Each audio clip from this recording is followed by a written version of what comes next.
Hello beautiful people, how are you all today? I hope you're well. I thought I'd have a little quick catch up with you. It's Monday, don't know what the date is, but Monday is my kind of running around like a headless chicken in the community day, which I've been doing this morning, and I've got a little sort of half-hour window before I dash off and do my next bits. So I thought, oh, let's have a bit of a catch up.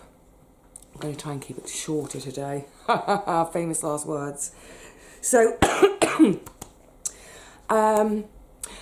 yes, so I've been out and about this morning for other people, but as part of doing that, as I've gone sort of that way and then come back this way and that way again, I've also seen to a few of my own little jobs, such as going to the post office, because I had my first little tranche of eBay stuff sell at the weekend. Yay! It always surprises me what sells and what doesn't sell. So if you remember right back to the beginning of August, on the, was it like day one, time out, day one, I can't remember, but I showed that little pair of green shoes, not little, they're massive, I've got massive feet. So yeah, they sold, and a similar pair in blue sold. I was quite surprised, and I thought, yay, people out there like colour, good. Look, they didn't sell for much. I think like about £4 each of them. But A, they're getting a new life. B, it's £4 more than I would have had if they were still in the cupboard. And C, they're out of my cupboard, they're out of my life, they're gone. Yay! I am loving just getting rid of stuff. It's brilliant. A few bits and pieces didn't sell, so they're now bagged up, and later this afternoon when I go to see another of my clients, I will take a bag of all the shoes that didn't sell to my local charity shop. It's just great, isn't it? It's kind of like a scenario where literally all of us benefit.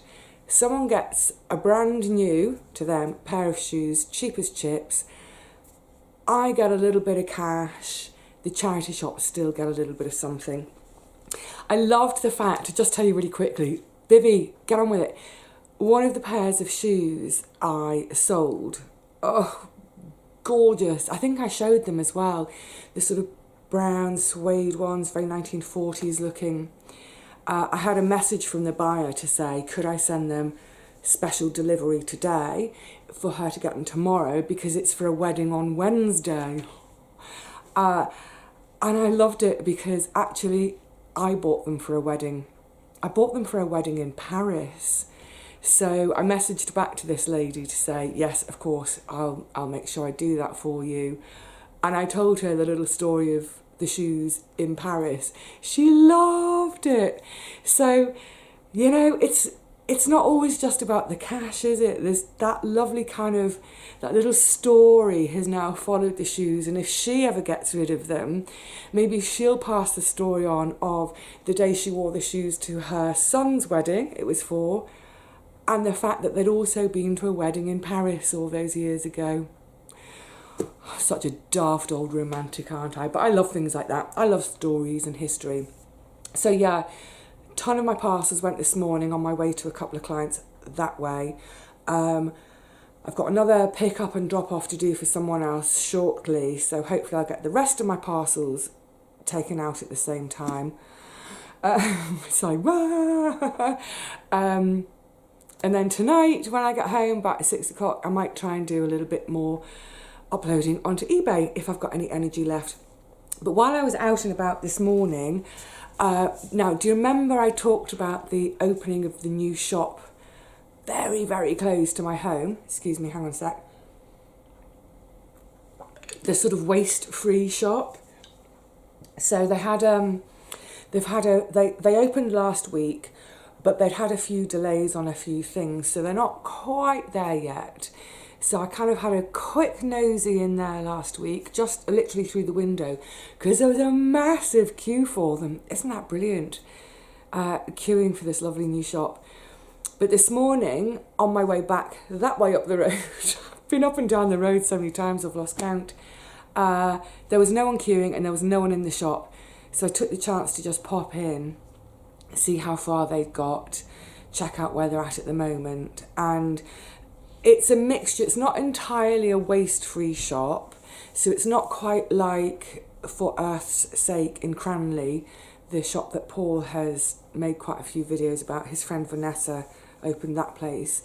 They do have some pre-packed things, but I think they're heading towards where things are pre-packed. It's in glass jars or paper bags, so it's almost a bit sort of like delicatessen style foods at the moment. So jars of sauces, that sort of thing, and then paper bags of pasta, flours, etc. They've got their fridges finally. The fridges hadn't arrived last week, so they've got some fresh produce by way of veggies. I haven't talked to them about doing a trade-off. I might do that further down the line, but not at the moment. They've got a fridge with their... Oh my God, the cheeses. Just exquisite cheeses. There was one I looked at and I thought, well, that's the one for me. £39 a kilo. So 100 grams would be £3.90. That would be a real treat. And then as you go through to the back, they have established already their household cleaning products for refill. So think, laundry liquid, washing up liquid, hand sanitizer refills, spritzes, that sort of thing. So they've got those refills set up, and I was just checking about, can I literally take any container to them to have refilled? And they said, yeah, whatever you want, so long as we know the millimetre content of that container. And finally, what hasn't started yet, but they are going to do, is the loose foods. So things like rice, lentils, beans, cereals, I guess, all those dry products that they'll have them in big hoppers, and then we can just take 100 grams, 500 grams, whatever it is we need. So they're underway, and it's really great to see that in my neighbourhood. I'm chuffed. And it's really sweet on the outside, so on their doorstep, they're selling a few plants, and randomly today, some sort of really quite pretty, I suppose you call them a bouquet, but sort of bouquets of dried flowers. They're sort of seed heads and dried things, really pretty. So yeah, big thumbs up to them. I was delighted to see them this morning. Also, while I was out and about this morning, I picked up this for my shop. It's got a couple of marks on it, so in a minute I'm going to make up a weak hydrogen peroxide solution to see if I can get it cleaned up. It's a tea towel for my shop. I love it. Some people would hate it, but check this out. Isn't that fab? Would you want a big beetle to clean your dishes with, dry your dishes with? I think that's lovely. The label says natural history on the back. I don't know whether that was too quick to show you, wasn't it? I don't know whether that means Natural History Museum. I'm not sure, but anyway. You see, this is typical. I was saying this just the other day. Great. And now I'm thinking, ooh, I might like it for myself. No, Vivi. But yeah, there's a couple of this is quite often what happens with linens, where things have been, this won't pick up, I don't think, but where things have been folded, they sometimes get a little, either it's like a dust mark where dust gets ingrained, or sometimes it'll be a sun bleach mark. Because actually quite often with white linens or cottons, with the sun on it, it can actually yellow them. I know, we think of putting things out in the sun to bleach them as our Victorian ancestors might have done, but it can actually yellow the cotton. So I'll have a go, and if I really can't get the marks out, I'll keep it. Yay! So, right, quick, rattle through things, Vivi. The last few days have been so busy. All of last week, busy. Yesterday, Sunday, busy. I mean, I think I started on Sunday about 8 o'clock in the morning and didn't finish till 10 at night, because I'm making up a little bit for the fact that I had a couple of days off. Yay! For the first time in ages, because my gorgeous social bubble, Richard and Paul, we had one of those zip car things, so they came all the way up from West London to pick me up. By way of picking me up, we popped down to my garden for half an hour or so just to have a little look, a little show off. Then back over to theirs for some cosy time, and of course to go and see how Paul's plot is doing. It's just wonderful. You know, I've said it quite a few times, I don't lack for company. I haven't lacked for company throughout this sort of lockdown and beyond. But there's a huge difference between seeing my friends either at the plot or on the high street, standing 2 meters apart and having a conversation. There's a huge difference between that and snuggling up on the sofa with someone and chatting for hours and hours and hours and being able to cuddle and touch and just stand next to each other when looking at the veggies, you know? It's a huge difference. So it was an absolute wonderful reprieve from everything for a couple of days. You know, it's no secret, I completely adore those two. We just get on like a house on fire. We can be serious, we can be funny, we can be acidic with each other, but it's all undercut with love. So it was just blooming wonderful. I wish we lived closer. Oh, sorry. I do wish we lived closer, but on the other hand, I think if we lived closer, I don't think I'd get anything done because I'd be yap, yap, yap, yap, yap, yap, yap, with them all the time. So yeah, it was lovely. Excuse me. But it's meant, yeah, it does mean that beforehand, work slightly longer hours to make up for having that time off, and afterwards work slightly longer hours. That's better. Yes, and I've got another day off coming up. Well, it won't be a full day. My lovely second cousin, once removed, I just have to work out how that works, is popping over to visit me. Now, obviously, we're still... I hope it goes without saying, but I'll just emphasise it in case anyone worries that I'm being silly. We're having our visit socially distanced. So she's going to use her car to get here, so no public transport involved. And we'll go straight to my garden so we can have a picnic in the garden together, keeping our distance, having good air circulation around us. I know that she has kept clean throughout this whole time, as have I. So, yeah, I'm really looking forward to that because this is kind of typical, isn't it, I suppose. Bear with me. Long story. Not long story. She is roughly the same age as me. She is the daughter of my... So I'm here, she's here. That's my mum. That's her mum. They're cousins. My nan and my second cousin, what's moved, nan, her granddad and my nan were brother and sister. Auntie Teapot's relatives. So there was her dad, her granddad, then came my nan, and then came Auntie Teapot. She was the baby of the family. There was another one before. So it's one of those typical things, isn't it, where years and years and years ago, families would gather for weddings. You know where I'm going with this, don't you? And then there'd be gatherings for christenings or naming ceremonies or whatever. We all used to occasionally meet during the long summer holidays, the long school summer holidays when we were kids. We'd be down in Dorset at my grandparents' at my grandparents' place all summer, and if they were having a caravanning holiday nearby, they'd pop down for the day. So all of us kids, we would intermittently see each other growing up through our childhoods. But then there's kind of a gap where all of us kids, we go off to university, we grow up, lead our own lives, and there's a long gap between seeing each other. And then we start to see each other again at funerals. That's the way it goes, isn't it?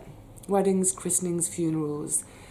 So my second cousin, once removed, the my generation one, we all met up again. It was a couple of years ago at my grandma's funeral. what's lovely is, and my grandma was such a matriarch, there was a really, really good turnout for her funeral. So obviously my mum, it was her mum, but loads of my mum's cousins came and their kids, who are my second cousins once removed.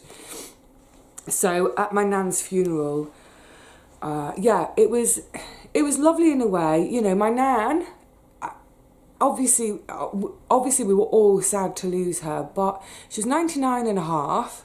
It's not like she was taken young. She hadn't had a long, horrible illness, anything like that. So actually it was a day for celebrating, for sharing all our different wonderful memories. Of course, my mum's generation, they all have different memories of her to those that us, the kids, have. Anyway, long story short, on that day, chatting with Maggie, it's like, oh my goodness, how lovely to see each other again as adults. Oh, we must friend each other on Facebook. Good old Facebook. You see, it has its uses. And what's lovely is over the last year and a half or so of being friends on Facebook, I've realised, gosh, we do have a lot in common. Isn't that funny? You know, we've been having these separate lives for 30 or more years, and we have so much in common. So she's the one. Do you remember? I've got it here as my little visual prop. Do you remember I was talking about this don't know how recently, the bookworm, and it's Lucy Mangan's memories of her childhood readings. It's all those children's classics. Can't wait. Oops. Abrupt cut there, just because I mentioned my cousin's name and I haven't asked permission to mention her name, so I better not. But anyway, she'd mentioned this on Facebook and I was, oh, brilliant. I completely forgot the title. Then 6 months later, I messaged her to say, what was the name of that book about childhood reading? She told me, and the very next day, when I was visiting with my Auntie Teapot, and I had a half hour or so wait for the train to come back to London, I went to the local charity shop in my great aunt's town, and there it was. So it's that second cousin of mine. So I know that we have books in common, and I'm sure we are going to talk till the cows come home about books. And on the subject of books, keep an eye on the time, Vivi, I am going to do another catch-up on the books I've been reading, including the Guernsey Literary Society one. I might have some controversial opinions about it, but, you know, we're all allowed our opinions, aren't we? Yeah, so I'll have a little bit of a catch-up with specifically the books I've been reading. I'm on to another one now, just looking, it's just over there on the floor by the sofa. I had planned to read last night after I finished working, but it was such a long day and I finished so late. I sat down to read and I was like, oh, I can't. Excuse me. And the other thing I'm going to get round to doing, I've put it on a new list, I promise I'll do it, is... drum roll, wait for it, I'm going to have a slurp of water. I am going to... I'm going to give you a tour of my books. I'm not quite sure how to do it at the moment. I think I'm going... Yes, I think I know how I'm going to do it. Now listen, it's not going to be to everyone's taste. It's not going to be everyone's cup of tea. That's fine. But over the years, ever since that very first time I sat in this corner to share my thoughts on how that month had gone, people have continually looked over my shoulder to try to read the books, and some people have recognised some spines and said, oh, I've got that book, or oh, you seem to have mountaineering books, that sort of thing. They do change from time to time as I read things, get rid of them. Things I keep, sometimes they get shuffled around on the shelves a bit. But yes, over the years, people have often, frequently, consistently, continually asked, can we have a tour of your bookcase, Vivi? So the answer is yes, you can. I will. So what I thought I'd do, 1, 2, 3, 4, 5, 6, 7, 8. There's 8 shelves. I thought I'd do them as 8. Oh, it might not be 8 separate. 1, 2, 3, 4, 5, 6. 6 separate little videos, because that's kind of covers their categories. just for sort of 10 minutes, 15 minutes for each one. I'm going to try and keep them short. And what I'll do is I'll give you a look along the shelf, a nice lingering look, so you can spot the spines and see which books you've also read or which ones you might have. And then probably what I'll do from each shelf is just pick 2 or 3 to explain why they're special to me, why I've kept them, why they're still on my shelves for now, because I am still going to look into going on ABE Bookseller to sell some of my more scarce, not necessarily valuable things, but things which are worth more. They need to go to proper collectors rather than just sticking them on eBay. So yeah, that's the plan in over the next few weeks. I don't know when. There's quite a bit to do in the garden at the moment. That's going to occupy my time. I kind of feel like I would like a whole week in the garden. Not going to get that. I'm just thinking because we're due rain this week, which is great, but on the other hand, there are dry things I want to get harvested. Don't know when that's going to happen. But yeah, there's quite a few things to get on with in the garden, but actually a lot of it's quite tedious. Well, it's not tedious to me. It's probably not tedious to any of you who are gardeners either, but a lot of it would be probably quite tedious to watch on a video. It's a lot of clearing up, and my garden never gets, there's no end to my garden. I know there are a lot of people who have to put their gardens to bed over the winter because your weather is too inclement to keep things going. So obviously with my mild climate, my garden goes all through the year. I'm so grateful for that. But there is definitely a sense, over these next few weeks, and this is what I mean about the tediousness for doing it on a video, where I will be closing down some of my beds, which will mean taking out the dead and dying plants, chopping them up, spreading them over the top, adding whatever mulch and litter I can, get them covered in cardboard. So because a lot of that will be not video worthy, what I might do in the meantime is kind of focus a bit more on what's going on at home. And I know people have wanted to have a little look around my flat, look into the various corners, so we might do that too. I think what I'm trying to say is we're getting to that time of year now, aren't we, where our thoughts are turning definitely more to indoor activities rather than outdoor. There definitely will be outdoor time. There's always outdoor time because, like I say, because the garden keeps going. But as the weather changes, as we start to get more rainy days, if we ever get rain again, really howling windy days, it's not suitable for being out there with the camera. So yeah, we'll swap to having a few more things happening from indoors. Right, it was supposed to be a quickie. Is that a quickie? Keeping an eye on the time. I've got to go. I've got to go and I'm juggling my timing now, because now I'm thinking I've got to go somewhere to drop something off, but I also would like to edit and save this video.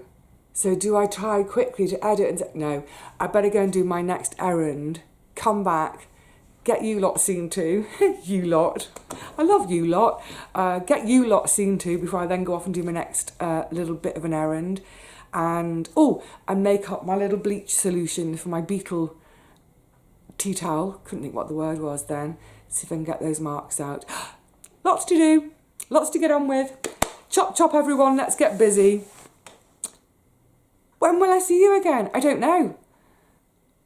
Maybe in the garden? Maybe in the bookcase? Not in the bookcase, we wouldn't fit. I'll see you again at some point. I might even be on the sofa processing some sort of harvest or other, because there's so much harvest to process. Look, whenever it is, I will see you then. So until then, please look after yourselves, stay well, keep yourselves out of mischief by doing something productive, or if you can't do something productive, let us all know what mischief you managed to get into. Right, my lovelies, until the next time, bye for now.